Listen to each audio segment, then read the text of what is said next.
plan in the Middle East. We're focusing on Afghanistan, which is... But now what's happening is our kids are now going back for yet another combat mission. Because they volunteered to be in the military. That's true. And they know that they could get sent to war.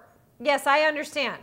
And their when moms they signed know, up, and when moms, don't you know, when your kid volunteers for the volunteer military, you know that your kids could go to war. And you're proud of them. And ladies and gentlemen, when my beautiful, talented, bright, brilliant, Harvard-educated cousin walked down the street and signed up for the U.S. Army, my family was proud and scared all at the same time. Of course you are. And when he went to Iraq and got blown up, he had that body armor because my family bought it for him.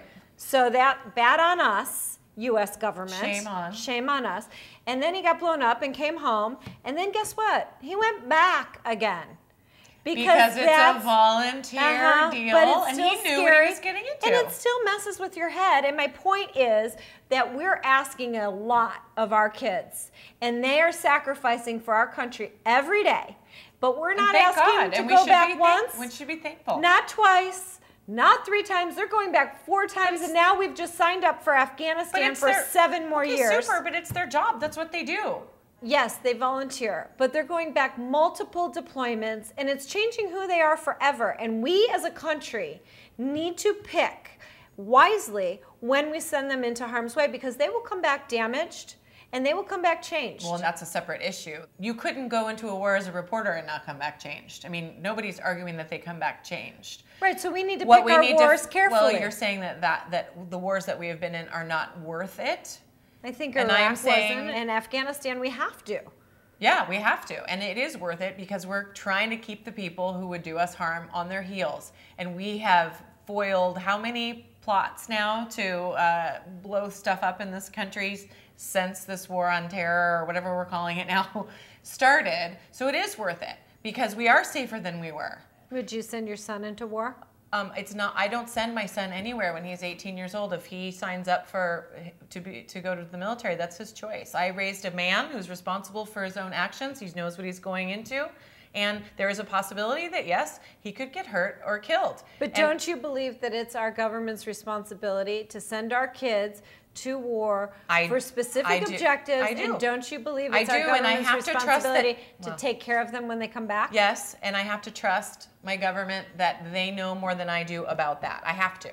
So when does it all end? Because the reality is we send our kids back over and over and over and over again. When is enough enough? Maybe it never ends. Maybe we're starting into a new era of warfare that is preventative. It's certainly not going to be a war on states or governments. It's going to be a war on little groups of people. We're already changing our tactics and learning from our mistakes. So, you know, we have to trust that people who know a lot more than we do are going to adapt. And the answer is war doesn't, unfortunately, ever end. It's just one of those realities that sometimes to protect yourself, you have to do things that are, you know, not what you would choose to do. And I don't accept that. War doesn't ever end.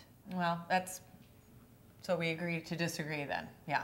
So military moms out there, heated stuff, and we'd love to hear what your take is. If you have a loved one in the military, and we'd like to know what their motivation was for going in the service, and how you feel about what they're doing. So, and also how we can support you, because I think this is a serious issue. I agree. It's not only that our sons and daughters are going over there fighting, but our kids' parents are over there fighting, and our families are being torn apart because our loved ones are over there on multiple deployments. So how can we support you? How can all moms help?